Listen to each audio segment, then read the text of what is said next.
Welcome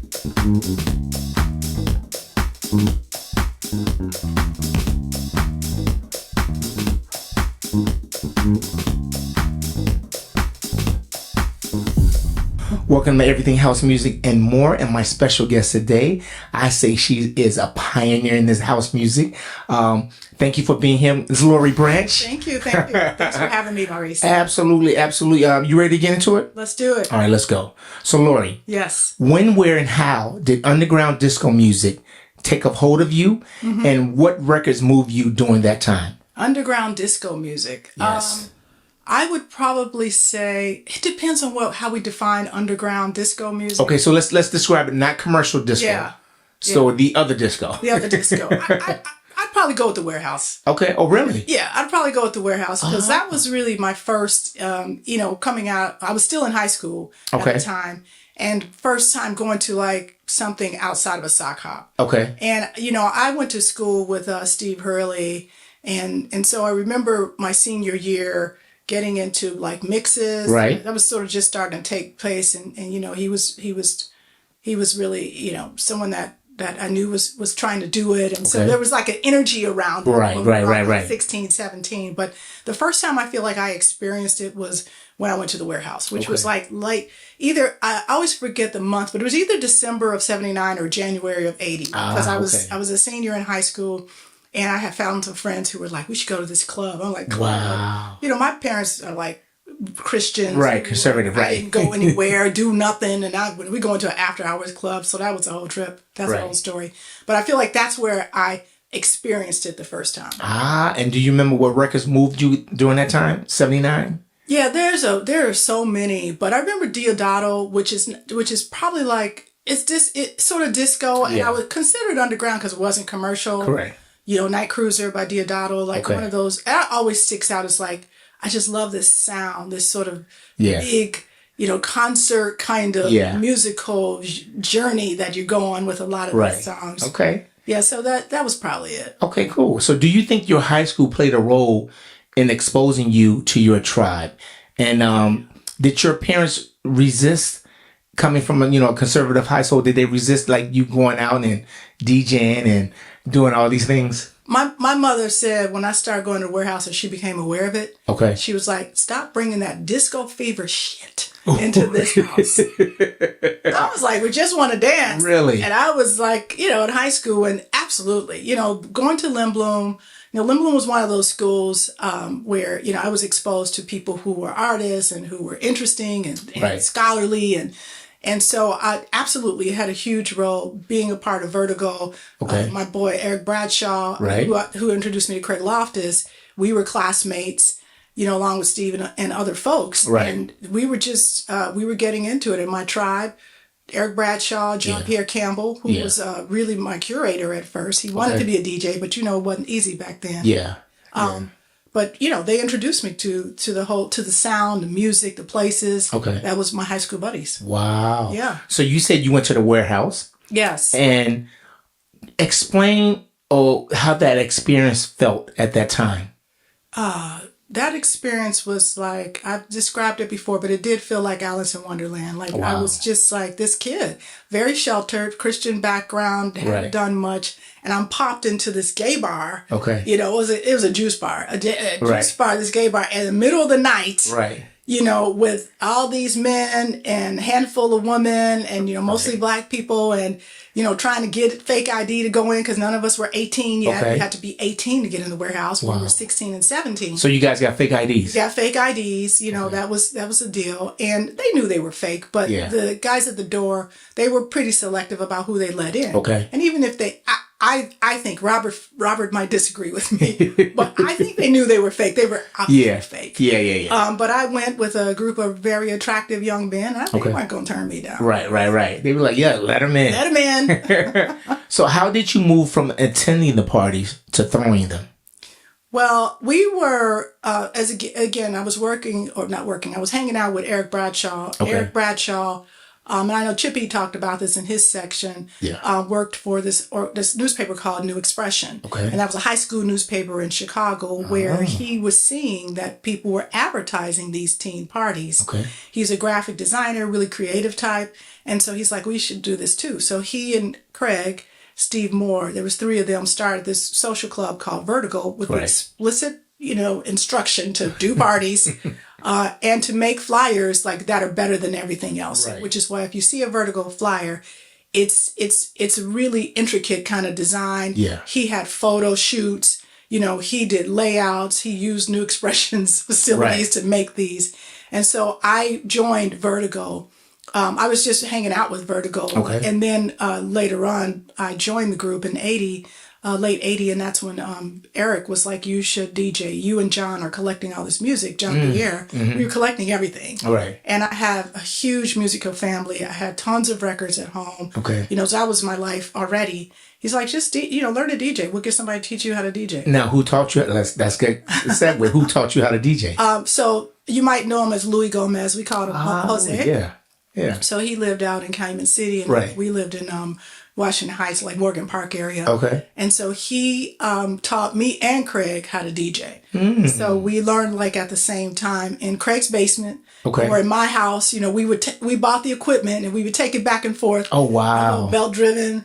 Gemini's, and a little Newmark mixer. Right. Like I had to use that at home with like headphones. See, this is an interesting thing because old school DJs, they know like you can't always use speakers. Like I was in a Christian household where I couldn't play loud music. Yeah.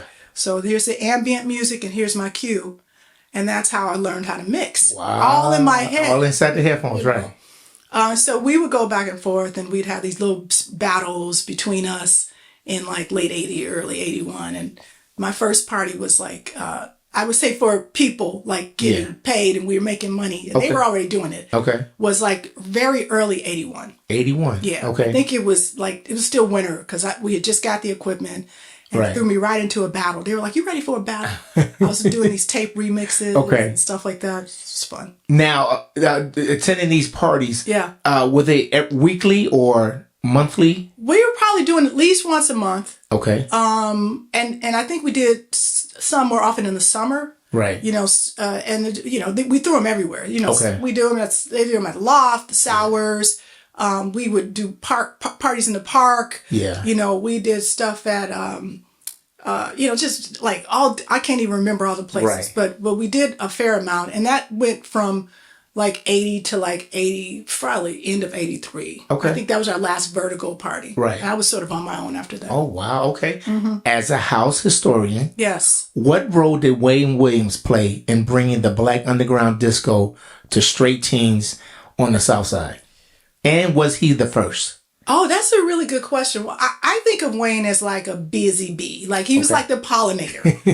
He'd go and get a little bit from here and it's like, I'm going to use that for the straight kids, who come, or straight by whatever, the other people who come to my parties. And I think that he played a really important role in that. I mean, he was doing what we were doing as well and doing it before us. Right. It's like going to these places, absorbing like what worked. Okay. Even the art of mixing. Right. He was a skinny young kid who saw mixing for the first time when he went to Den 1 and saw Ron Hardy. Wow. So taking that, even the art of that, was something that he was able to translate for younger people. Okay. So do you consider him the first?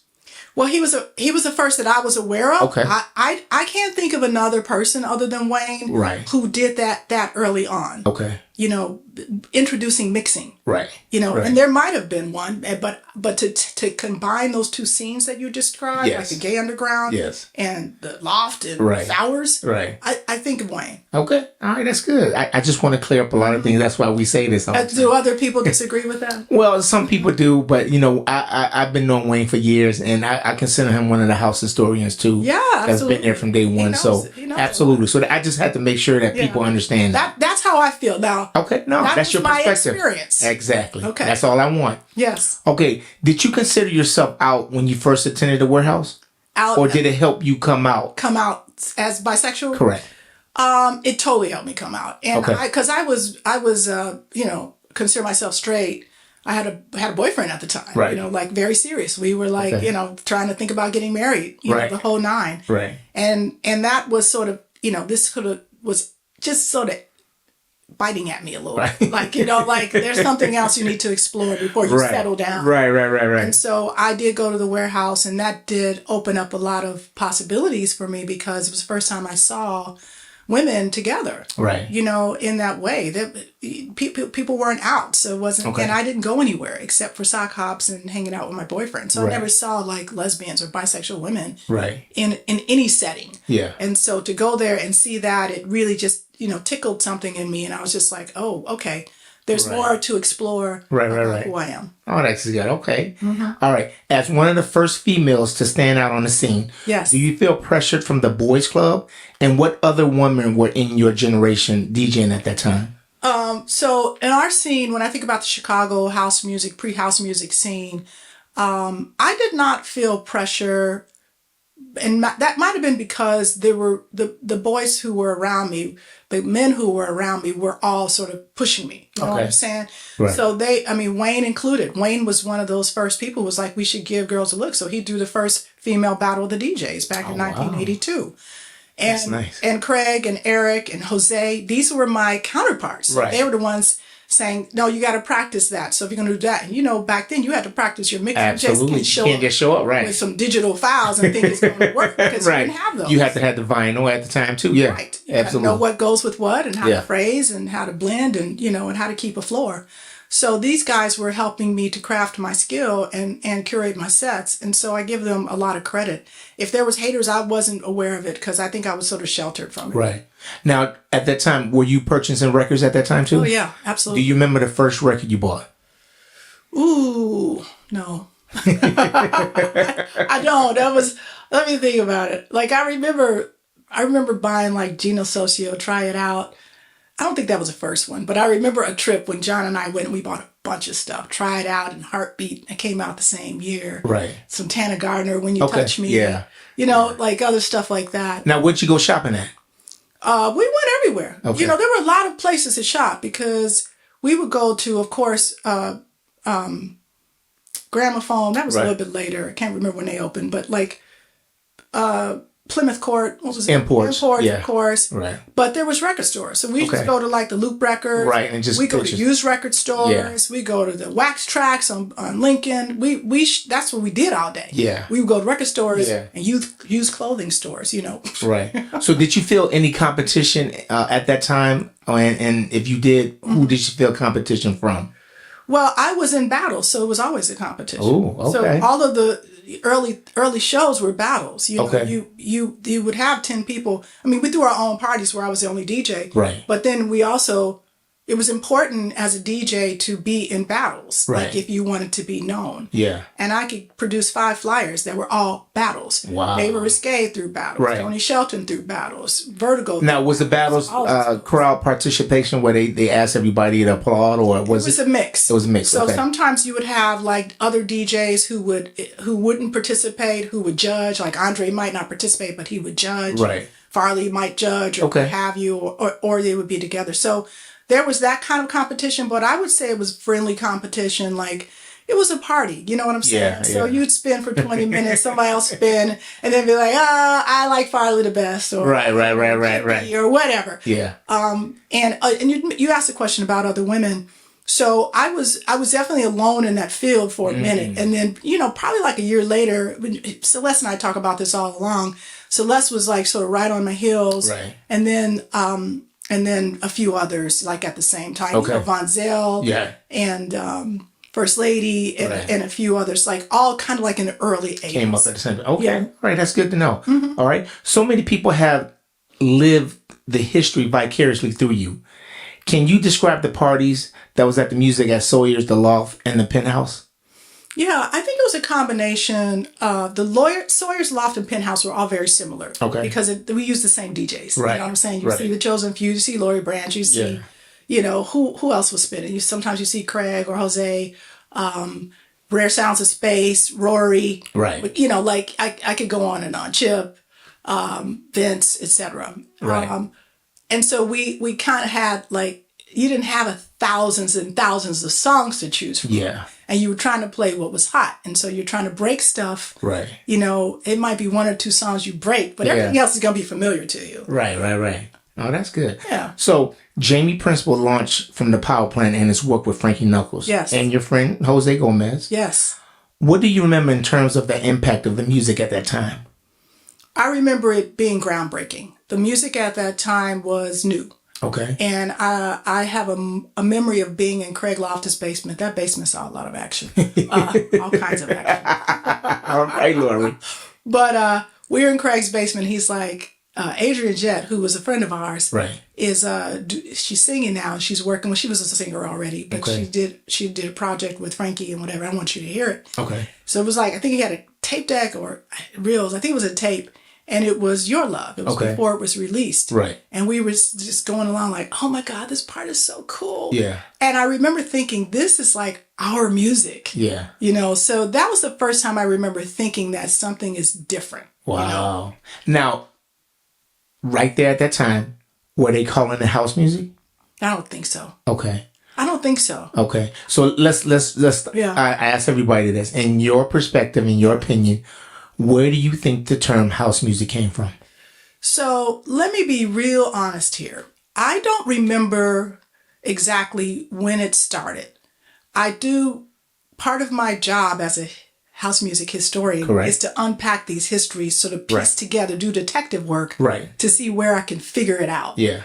I was in it and then I was, you know, sort of away from it for a while. And I feel like what rings true for me, what I kind of remember most, is when we were talking about the warehouse, right? And there were people who would call it house, like we're going to the house, you know, y'all gonna be at the house, right? And so I kind of remember that slang as related to the warehouse. Okay, so it makes sense that people say house music. It also makes sense that imports, etc., that did have a section that said music played at the warehouse or warehouse music or something like that, and then had a section called house music. Like I do remember that happening. And I also remember Leonard Roy's sound. I went to his club. That's what I was about to ask you. I went to the bitter end. Right. This was around 84-ish. Okay.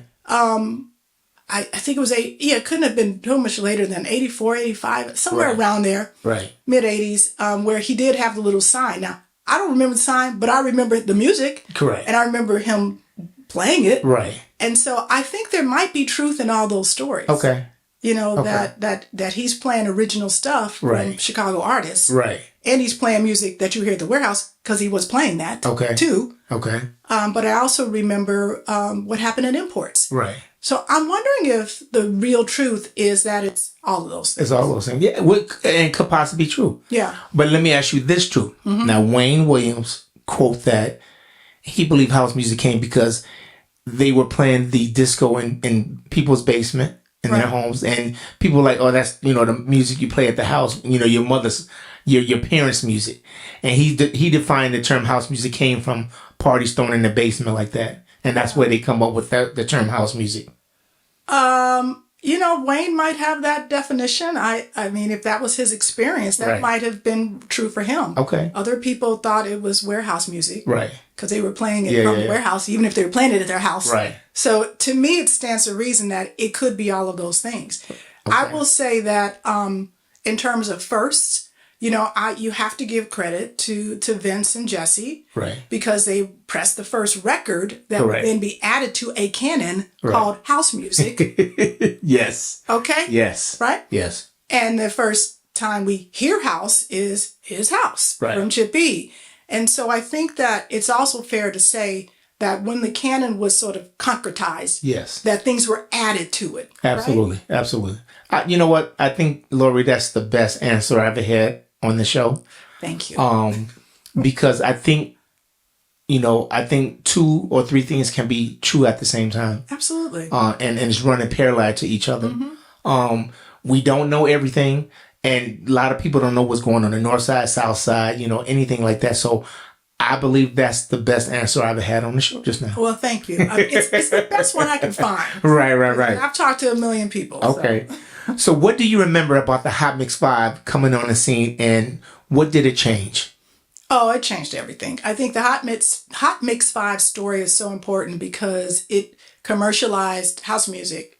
Commercialized pre-house music. Right. They were doing stuff nobody was doing by, being part of that production team with my brother, whose name I'm forgetting on WBMX, Lee Daniels. Lee Daniels, yeah. Yes. That was his baby, like pulling these folks together from different parts of town. Right. To like really equalize, what was happening and just to make it available, accessible. What they also did was they created a short form. Okay. So when you think about, and I'll tell you, when Hot Mix 5 was spinning, right, me and my girlfriends who were used to the warehouse and Sours and Loft, yes, we were all like, I don't know if we're into it because they're not letting the records breathe, as Frankie Knuckles used to say. It's like, well, shit, they just cut out the best part of it. Yeah. Like that there was a second break that's really important for this song. Yeah. And so we were kind of like a little bit protesting, but we listened to it because it was so easy and accessible. We knew these guys. But at first we didn't embrace it. And mainly because it was so, it was this hot mix concept that was antithetical to what you would hear in a place like the Music Box Power Plant Warehouse South. Instead of playing the record, they will hot mix it as they call it. Take the hot record, put it at the first verse, whatever, and then break it to the break, right? Exactly. And so we thought it was kind of late at the time. We were just like, these kids are not going to get it, because by then, we're in our early 20s and these are teenagers listening to it. They're like, we were purists. Wow. Like, if you're going to be into it, let the records breathe. But I understood it, talking to Lee Daniels especially. He's like, no, people are going to be in a car for 20 minutes. Yeah. They can't just hear 2 disco tracks that are 12 minutes each. Correct. You got to do 2 minutes, 3 minutes, tops. So you think, did that hurt the music or did it? No, I think it evolved. Okay. I think house music has constantly evolved. Correct. Hot Mix 5 were a big part of that evolution by making it much more broadly accepted, acceptable, radio ready. And that just, more people were added to the fold, which you can't complain about. Nice. Gloria, you've been coming up with some great answers here. I love that. Thank you. Okay. A lot of first generation people from the house culture resisted the electronic sound of the first records in the genre. Yeah. Can you talk about what people were feeling back then and why? I think that a lot of people who resisted that electronic, stripped down, bare naked sound that you would hear were used to this instrumentation. They were used to very lush, produced Philadelphia sound, music, strings and guitars and keyboards. Right. And you have, something like that's made on a Casio keyboard. Yeah. And they're like, what the hell? Right. So I think it was the same argument. You have these people who are sort of grounded in this other experience. Right. And they're getting older. Yeah. Right? So it's different when you're 16 than you're 23. Correct. You have different tastes. Absolutely. And as we grow older, we tend to be more fond of the things that were important to us when we were coming of age. So I think that's one part of it. I also think that, if you're not a DJ, you like what you like. Yeah. And so DJs, like people like me and others were like, this is important music. I may not get it right away, or I may love it. I may say, damn, they just stripped it down to the bare essentials and this is hot. And I felt that way about some songs, and some songs I was like, I'm never going to play this. I will not name those songs. No. We have to, because I had this debate with Wayne before. Okay. Because Wayne was like, he never played like Capricorn, I Need Love, anything like that. Yeah. What was a record that you never played that everybody else is playing? I played I Need Love. She actually liked it. I would say, and this is no shade because I love these guys. Right. I never played Fantasy. Okay. Not once. Fantasy by Vince. Vince Lawrence. Yeah. Okay. I mean, I played on and on. Right. I did play it, but Fantasy just didn't hit it for me. I owned it, and I would be like, it would always drag it from place to place. Right. But I feel like I could never get it on, and so I was like, one day I'm going to play Fantasy in one of my sets. I like Fantasy though. I'm not gonna lie. I don't know why it just some songs just don't hit it for you. What about the term jacking? What was the first time you heard that term, and then did it come from the culture of house music? Yes, jacking is definitely a house music term. I immediately think of the Loft. I think I kind of think of the warehouse, but I think of more like the younger people. Like we were doing it more when we were in our teenage environment. Okay. So never at the warehouse where you heard the term like they was jacking. I think I did. I mean, people would refer to it, but I associate it more with like being at the loft or Sours or Tiki Room, and you grabbing a tree and you jacking the tree or the wall or the speaker. I think of it more associated with the teen parties. Okay, all right. With so many DJs around you making music, did you ever desire to make records yourself? I absolutely did. And I think about sort of my trajectory in my career. Mm-hmm. I had the first few years, like 1980 to 85. I think I did my last like party in 85. So it was really at the beginning of when we were, getting house music started. Right. And then I was like, I don't want to be a DJ anymore. I just want to produce. And so I went to Columbia College. I took a lot of classes. I produced some student tracks. I moved to New York. I wanted to work with Frankie Knuckles. He was very kind, and he let me work with him on a project. He even gave me credit, and I was a terrible editor. But, he was just like, that's the kind of guy he was. Right. So my goal was to move into production, just because DJing had lost its luster for me. Okay. I was just a lot going on, including AIDS. Yeah. We won't get into that whole story, but it was like I wasn't going out. Okay. I was like, let me work behind the scenes and do production, what I love. And then, and so I stuck with that for a minute, and I didn't like being in studios all day. What's funny is that now I do. Like now I was like, now I want to produce again. Right. Yeah. Okay. But then I got back. 91 was like my emergence into DJing, because I was like, I missed it. It was like 5 years off, and I was like, I gotta get back in. Yeah. Okay, so let's stay right there. Yes. You stepped away, you said back in 85 from house music as a DJ. Did you venture into hip hop or open format at the time? In 91 I did. In 91 you did? Yeah, so again, I was thinking more being producer in those years, and I was like, trying to have my hand at it. But when I came back, so I was living in New York, and I was living in California. And when I came back to Chicago, that's when I was like, I want to do something else. Okay. So I have a friend, DeRoe Wicks, who was part of the hip hop scene. And he had a group called He Who Walks Three Ways. Okay. And he was like, we're doing these open mics. I mean, everybody went to these open mics. Right. Like Common was there. Okay. And I mean, we were in Kanye's basement one time getting tracks. I mean, so I was exposed to a lot of the early hip hop scene. Yeah. Okay. Because he was like, you're a house music DJ, but remember, house music and hip hop were sort of joined at the beginning. Thank you. So I was playing a lot of hip hop already. It was, hip house, and you had Fast Eddie. All that stuff was part of my experience. Right. And so it was not a stretch for me. So I started doing open format, including dance, including house music, including Out There Brothers and Maurice Joshua. That was part of my staple stuff, because I had a bunch of residencies. Right. So Monday night I might be doing hip hop. Saturday night I'm doing house music with a little hip hop thrown in, a little reggae, a little ska, a little whatever I felt. Nice. So what has been your best and most notable residency to date? Oh, I love that question. I've had so many residencies. Jesus. I guess it depends on the era. Yeah. My first one was at this club that before Ron Hardy was spinning. It's called R2 Underground, the Ritz 2. And it was the music box before the music box. Wow. The one that was underground. Okay. That was my first residency. I started that in 82. And it's important to me because I was learning how to DJ. When you get a residency, that's when you do battles all day and show up and be on a stage. But until you play for chairs, and then you slowly build your audience, and then you get a groove, that takes time. And so I love that place. I did a residency I had a lot of hip hop residencies, but I also did one called Reunion, this club that was on Lake Street. I did that in the early 2000s. Yeah, I remember Reunion. So I was doing Craig's party, so I was there every Saturday night, and I really loved that because we did house music and then we did hip hop. And so I worked with Mike Fever. I don't know if you know. Right, now Mike Fever, yes. Yeah, and so we did that, and then I had another one that I loved so much. It was with DJ Emmanuel, believe it or not. Okay. And this guy Vince, who brought us both there.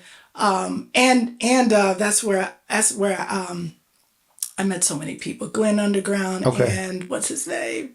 My boy, Boo Williams. Boo Williams. So Boo was like, okay, you need this record? You need that record? Right. I love that. And it was this place called Trade and Flavor. Trade and Flavor was on Wabash, and we did that for a good year and a half. Nice. All of us. Wow. Yeah. Okay. As a Southsider, yes, you became entrenched in the Northside bars and clubs.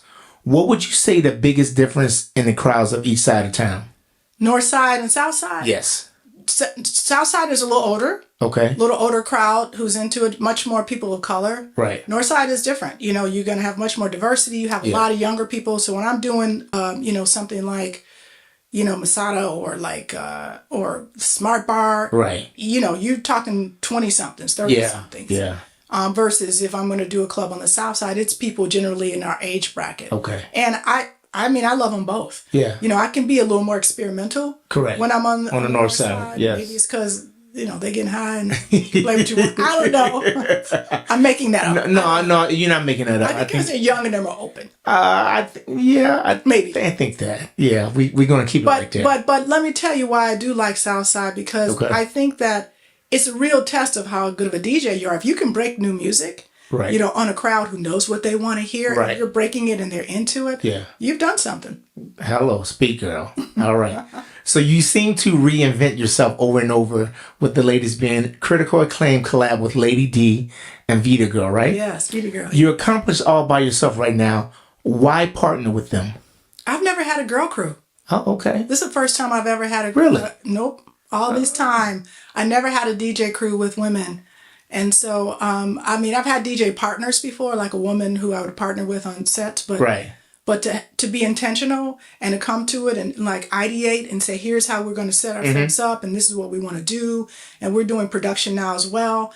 And so it's really been really rich and rewarding for me. I love those ladies, like my sisters, and it to me it's you're never too old to like meet new friends. Right. And although I've known who Lady D is for many years, we didn't really become friends until about maybe 8-9 years ago. Oh, wow. Okay. And Vita Girl like 5-6 years ago. Right. And now they're like my sisters. I mean, and they're just so talented and beautiful and just great spirits. Good. And so, you know, it seems like you have a lot of fun on stage with each other. We have a good time. Yeah. Yeah. So what makes it different between the three of you guys? Musically, you know, like I always tease Lady D because she's like queen of house. And I'm like, oh, go ahead, queen. You know, like I think there's a lot of queens, obviously. Right. But I love her because she takes her craft so seriously. Okay. So does Vita Girl. And I'm not saying I don't. But she lives and breathes this stuff. You know what I mean? And she knows, like, she gonna pick up. We were together the other day. She would pick up, read one of the records because we do a lot of vinyl parties. Right. She's like, producer. She's reading it because she's like, I know what he did. Right. She's one of those people who is just like, isn't her blood. Right. And she's a badass DJ, and she plays well, and she doesn't compromise herself. She's like, I'm not gonna play for this crowd because they're not into my music. Right. I'm gonna play for this, and she's very selective. Okay. You know, and you have to know your music, know your craft, to be selective that way, you know, to not just sell out to like whoever gives you a job. Right. And Vita Girl I love because she's young and she's got this remarkable energy and passion for the work that we do. Right. But she's also bringing her own flavor. She's bringing what's new and what's interesting across the globe, you know, to our sets. That's good. If your daughter showed interest in following in your footsteps, how would you advise her to move forward? Kay, I would say, you need to hang out with me a little bit more. and then you need to just do your thing. You know, look, we could talk all day about bringing other people up behind, whether it's our kids or other people's kids, but honestly, they're going to do it themselves. Yeah. I would encourage you, you know, in the same way I would encourage anybody else. I'd say, find your crowd. Okay. Do what you love. You know, don't be afraid. Right. If nobody's listening, eventually they will. Yeah. Absolutely. You know? Absolutely. So, I think that's great advice right there.